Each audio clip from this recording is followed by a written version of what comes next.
कैसे हो बेटा? टॉपिक को कंटिन्यू करते हैं। बेटा आज हम सीखेंगे जब electric field and magnetic field both acts.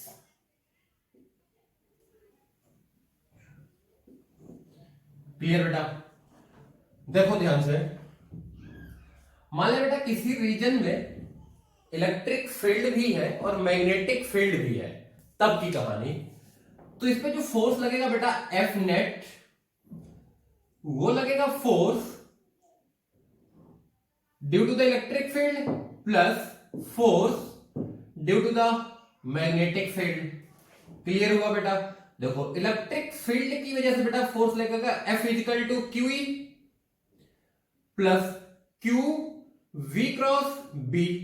ये लगेगा बेटा मैग्नेटिक फील्ड की वजह से। ये हो जाएगा बेटा आपका एफ नेट। बात समझ में आ गई बेटा कि नहीं आई? क्लियर है? देखो ध्यान से, इसको बेटा हम बोलते हैं लॉरेंज फोर्स।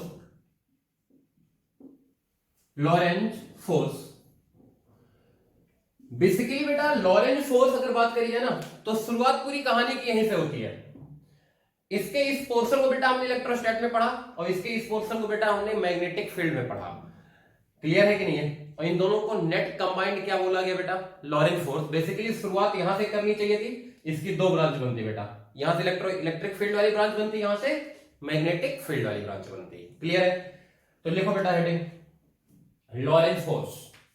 लॉरेंज फोर्स लिख लो बेटा। When electric field and magnetic field both acts then net force acting at a charged particle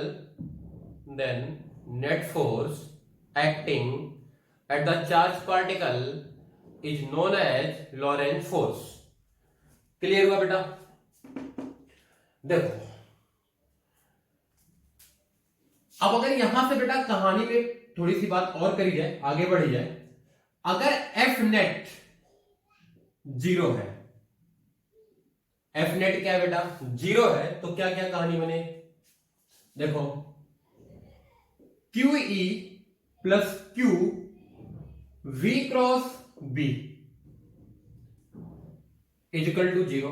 ये बनेगा बेटा कि नहीं? तो यहां से अगर आप लिखना चाहो तो आप लिख सकते हो E plus v cross B equal to कितना बेटा? जीरो। या फिर बेटा E equal to minus v cross B. ये बात समझ में आई बेटा? या फिर इसी को आप बोलना चाहो तो बोल सकते हो आप B cross B equal to. ये कहानी बनी बेटा कि नहीं बनी? अब देखो ध्यान से, यहां से क्या क्या हो सकता है बेटा? If E equal to zero, अगर E जीरो है बेटा, तो ये इंप्लाइज करता है V क्रॉस B भी क्या होना चाहिए बेटा? जीरो। ये कब होगा? Either V equal to zero और V इजिकल टू जीरो और V and V are parallel. बेटा थीटा की वैल्यू जीरो हो या फिर 180 हो। ये कहानी बनेगी कि नहीं? आगे बात। तो बेटा अगर इलेक्ट्रिक फील्ड जीरो है और नेट फोर्स जीरो करना है, तो या तो मैग्नेटिक फील्ड भी जीरो कर दो। क्लियर हुआ कि नहीं हुआ बेटा? या फिर मैग्नेटिक फील्ड रहे लेकिन मैग्नेटिक फील्ड बेटा वेलोसिटी के पैरेलल हो जाए या एंटी पैरेलल हो जाए। ये बात समझ में आ गई कि नहीं आ गई? क्लियर है? तभी जाके नेट फोर्स क्या होगा बेटा? जीरो होगा। आगे बात, आगे देखो, लिख लिया था सारी कहानी। अगर बेटा if E not equal to zero है, क्लियर है? E की वैल्यू जीरो के बराबर नहीं है बेटा, तो B क्रॉस B क्या होगा बेटा? नॉट इजिकल टू जीरो होगा। क्लियर है? अब मॉड की बात करी जाए बेटा, तो mod E equal to mod B cross B आना चाहिए बेटा कि नहीं? क्लियर है? क्या यहां से आया बेटा इलेक्ट्रिक फील्ड मस्ट बी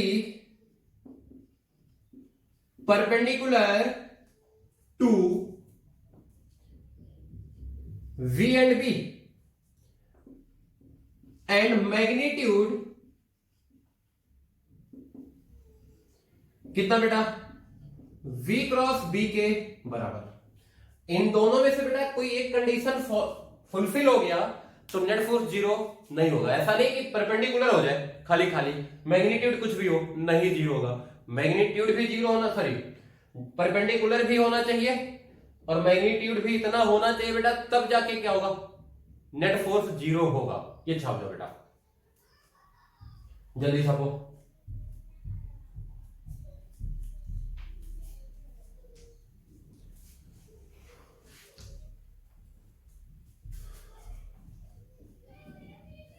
लिखा?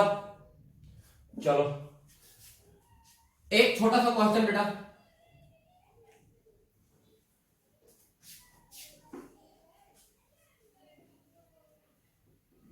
क्वेश्चन क्या है? अ चार्ज पार्टिकल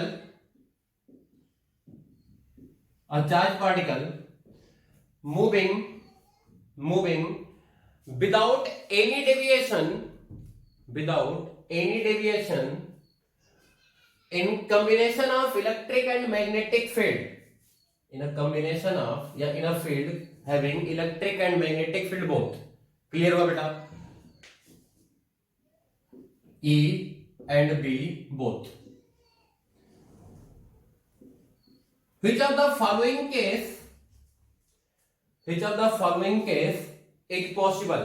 इसमें से कौन सा केस बेटा पॉसिबल है? देखो पहले E equal to zero and B equal to zero. दूसरा केस बेटा E not equal to zero and B not equal to zero.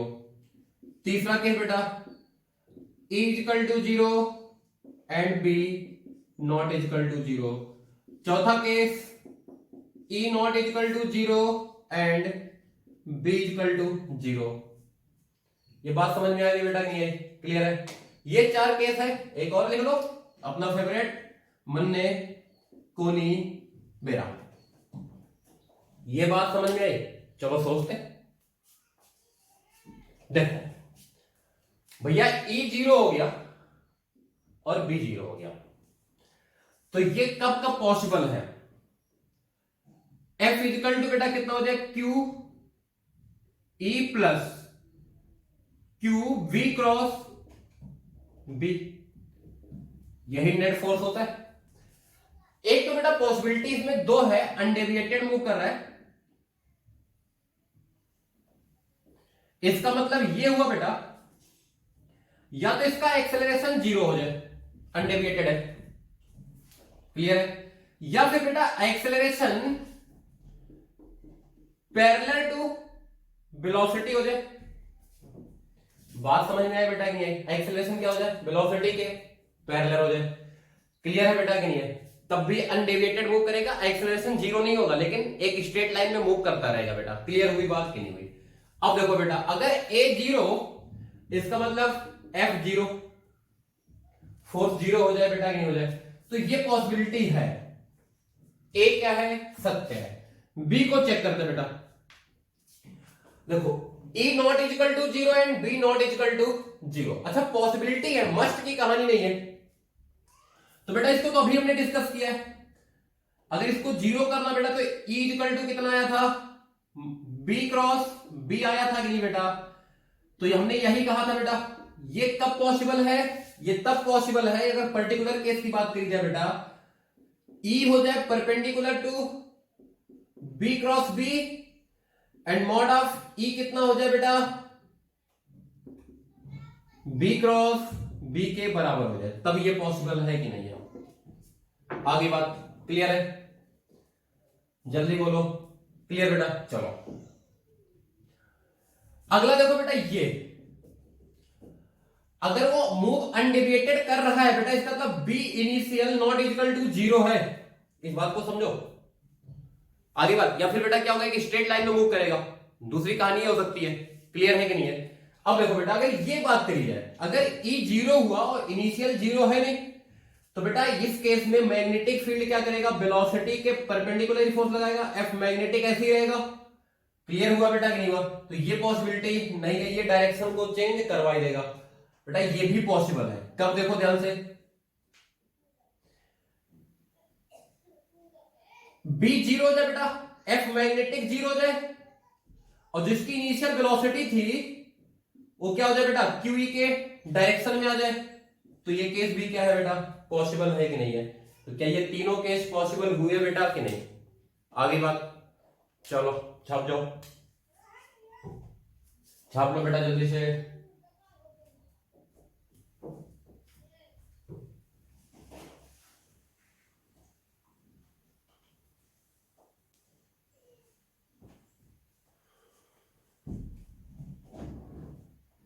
लिखा बेटा?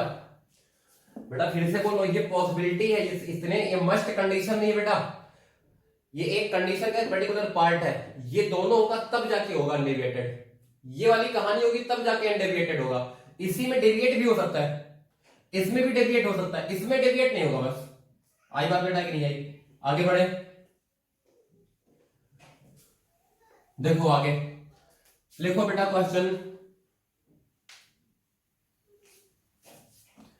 A charged particle moving with velocity v that is constant, मतलब v constant है, v constant बेटा, इसी को मैं बोल सकता था undeviated, v constant and region containing electric field and magnetic field both, none of them is zero. Electric field and magnetic field both, none of them is equal to zero. कोई भी zero नहीं है। ये बात समझ में आ गई? Clear बेटा? मास m है, चार्ज प्लस q है। क्लियर हुआ? लिखो बेटा, if suddenly electric field become zero, if suddenly electric field become zero, then find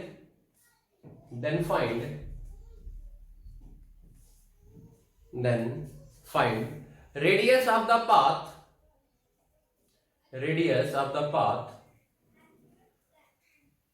achieved by charged particle if velocity is perpendicular to magnetic field. Clear हुआ बेटा? इधर देखो ध्यान से, हमने लिखा F is equal to QE plus Q V cross V। बेटा undeviated move कर रहा, कोई जीरो नहीं, तो ये नेट जीरो होगा। तो E इज इक्वल टू कितना आया बेटा? क्या E इज इक्वल टू आया V क्रॉस B आया बेटा, या इसी को ऐसे बोल दो B क्रॉस B। तो मॉड ऑफ E कितना आया बेटा? क्या मॉड ऑफ E आया बेटा आपका B साइन थीटा। ये बना इक्वेशन 1। आगे बात बेटा, अब देखो ध्यान से, अब अगर बात करी जाए बेटा, R इक्वल टू होता है MB अपॉन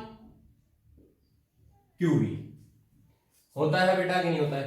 क्लियर है? यही होगा। सडनली अगर आप स्विच ऑफ करोगे तो रेडियस इतना होगा बेटा कि नहीं होगा? अरे जल्दी बोलो। तो यहां से बेटा अगर मैं चाहूं तो V की वैल्यू निकाल सकता हूं। V की वैल्यू कितनी आएगी बेटा? Mod of E mod of B, और बेटा ये परपेंडिकुलर था साइन 90 आएगा बेटा कि नहीं आएगा? तो क्या इसको लिखा जा सकता बेटा M, और B की जगह पे कितना? Mod of E Q mod of B का स्क्वायर। क्लियर हुआ बेटा कि नहीं हुआ? ये आ गया आपका रेडियस। आगे बात, अब बेटा इसको अगर आप चाहो तो क्या बोल सकते हो, देखो इसको उल्टा कर दो तो क्या ये स्पेसिफिक चार्ज है बेटा कि नहीं है?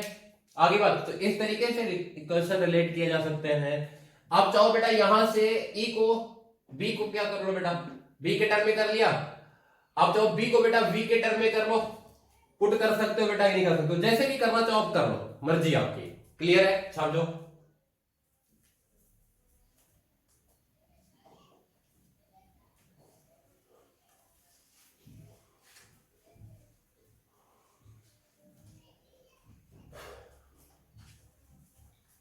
लिखा बेटा? सबने लिख लिया? देखो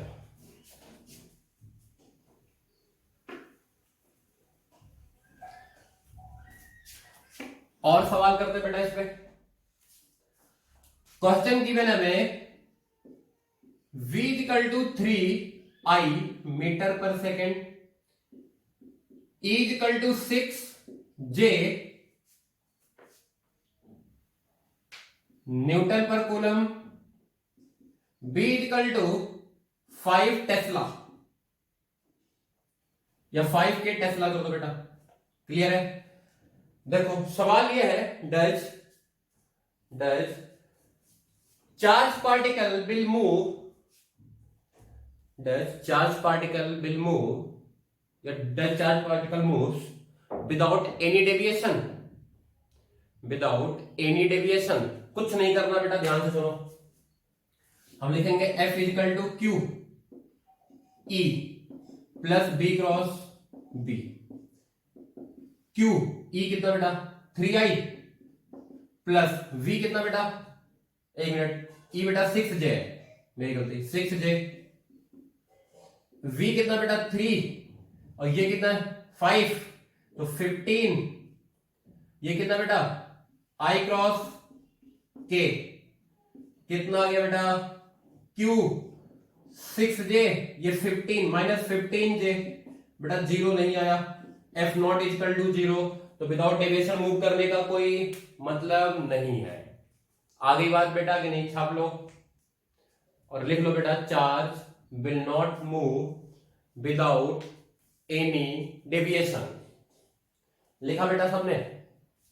चलो अब सुनते बेटा, अब इसको मैं बहुत ज्यादा डेप्थ में डिस्कस नहीं करूंगा। बेसिकली अगर एडवांस लेवल पे जाएंगे तो करना पड़ता है बेटा, अभी मैं मेडिकल लेवल भी करा रहा हूं इसमें, अगले लेक्चर में एडवांस देखेंगे। तो इधर देखो बेटा, अब एक पर्टिकुलर केस डिस्कस करने वाले हैं, E and B are parallel. Electric field और मैग्नेटिक फील्ड कैसे बेटा पैरेलल है, ठीक है। अब देखो बेटा, इसमें कई सारी बातें हम डिस्कस करेंगे। इसमें पहले हम वेलोसिटी को लेकर डिस्कस करेंगे बेटा, v इक्वल टू 0, एक तो ये डिस्कस करेंगे। एक बेटा हम डिस्कस करेंगे v पैरेलल टू e। अब बेटा e के पैरेलल है तो b के भी पैरेलल हो जाएगा। तीसरा बेटा e perpendicular to both E and B, ये तीन केस है। ये बेटा थोड़ा सा समझने वाला होगा, बाकी तो अभी तुरंत समझ में आ जाएगा 2-4 लाइनों में। देखो बेटा, जैसे V 0 हुआ, F इजिकल टू होता बेटा Q E plus B cross V। बेटा ये तो हो गया 0 हुआ बेटा। F इजिकल टू कितना है बेटा QE आया, और इसकी बेटा वेलोसिटी है 0, तो जिधर फोर्स लगेगा उधर भागेगा। तो लिखो बेटा पार्टिकल विल मूव या चार्ज पार्टिकल विल मूव, लिख लो बेटा यहां पर, ये छापने के बाद, charge particle will move at a straight line with increasing speed with increasing speed। लिखा बेटा? क्लियर है? दूसरी कहानी देखो बेटा, इसमें हमने लिखा F equal to q E plus B cross B लिखा बेटा। ध्यान से देखो बेटा, वेलोसिटी जो है आपका मैग्नेटिक फील्ड के पैरेलल फिर से ये जीरो हो गया, तो F इजिकल टू कितना बेटा, क्यू ई आया कि नहीं आया, तो फिर से बेटा लिखो। और वेलोसिटी बेटा इलेक्ट्रिक फील्ड के पैरेलल है ये, तो फिर से क्या करेगा, ये स्ट्रेट लाइन में मूव करेगा। लिखो बेटा, particle will move on a straight line, on a straight line. छाप लिया था, नहीं तो छाप लो, फिर लिखाता हूं, जल्दी छापो।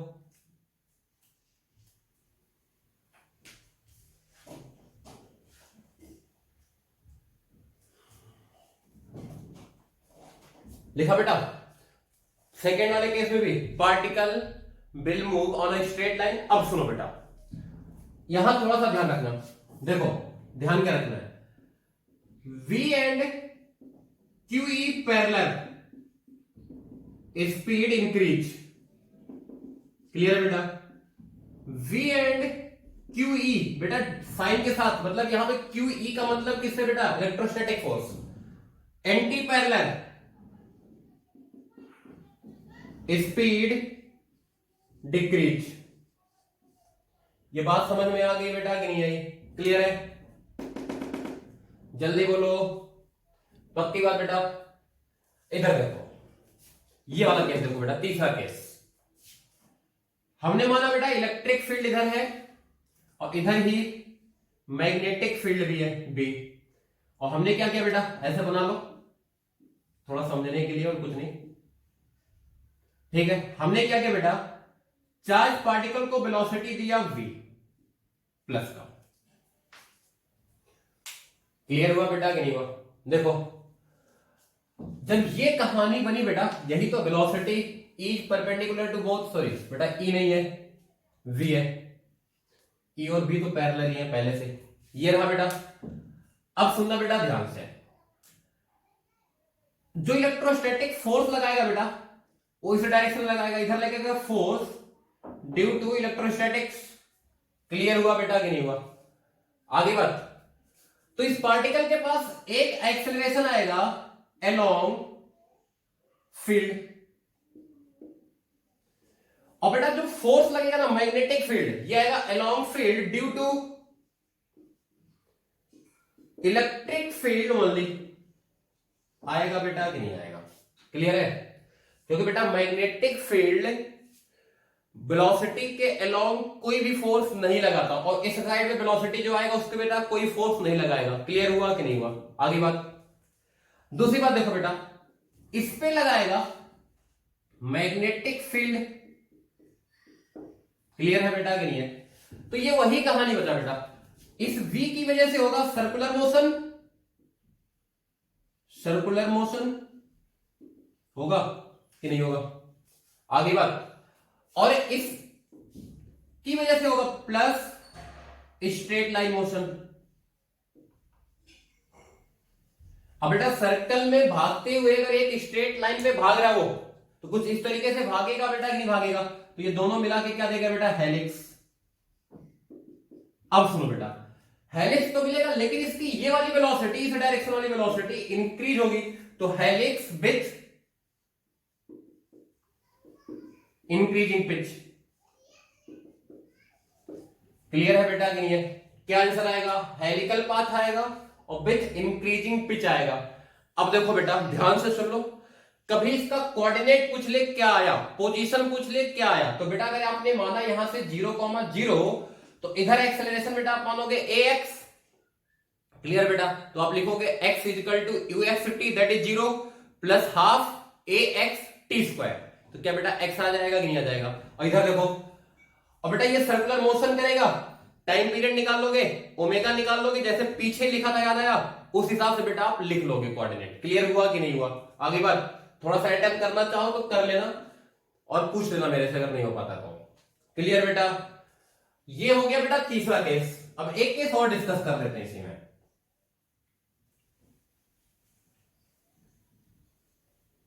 देखो आखिरी केस क्या है बेटा, V and E are parallel, sorry, B and E are parallel and velocity is at some angle. तो बिल्कुल दुखी नहीं होना बेटा। इसमें इस केस में अगर बात करी जाए बेटा, मान लेते फील्ड का डायरेक्शन था, इस डायरेक्शन में फील्ड है, आगे बात बेटा, और इस साइड बेटा हमने वेलोसिटी v दिया बेटा, इसको मैंने बोला कि v परपेंडिकुलर, और बेटा इसको मैंने बोला b एलोंग। आगे बात, इधर बेटा फोर्स लगेगा QE मान लो, और इस पे बेटा कौन सा लगेगा, मैग्नेटिक फील्ड वाला। क्लियर हुआ बेटा कि नहीं हुआ? तो इसमें भी होगा बेटा helical path with changing pitch. छापो जल्दी से, हेलिकल पाथ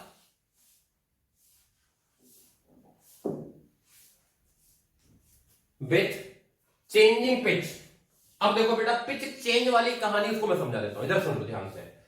देखो, अगर बी पैरेलल और इलेक्ट्रोस्टैटिक फोर्स का डायरेक्शन सेम है तो इंक्रीजिंग पिच। लिखो बेटा, अगर बी पैरेलल और इलेक्ट्रोस्टैटिक फोर्स का डायरेक्शन सेम है तो इंक्रीजिंग पिच। अगर बी पैरेलल और इलेक्ट्रोस्टैटिक फोर्स का डायरेक्शन अपोजिट है तो बेटा पहले पिच डिक्रीज करेगा और फिर इंक्रीज करेगा, क्योंकि वेलोसिटी घट के 0 हो जाएगा फिर बढ़ेगा। आगे बात नहीं आई? क्लियर है? तो लिख लो बेटा, if B parallel and direction of electrostatic force is opposite, then pitch first decreases then increases, और पाथ हेलिकल ही रहेगा बेटा, ये बात याद रखना। ये बात समझ में आ गई कि नहीं आ गई बेटा? अब सुनो तीसरा केस बेटा, इसका एक और बचता है, वो नहीं डिस्कस कर रहा हूं, वो थोड़ा सा रोटेशनल मोशन जैसा पाथ आता बेटा, तो उसका कोई डिस्कशन नहीं है अभी। क्लियर है? तो बस इस केस में बेटा हम इतना ही डिस्कस करेंगे।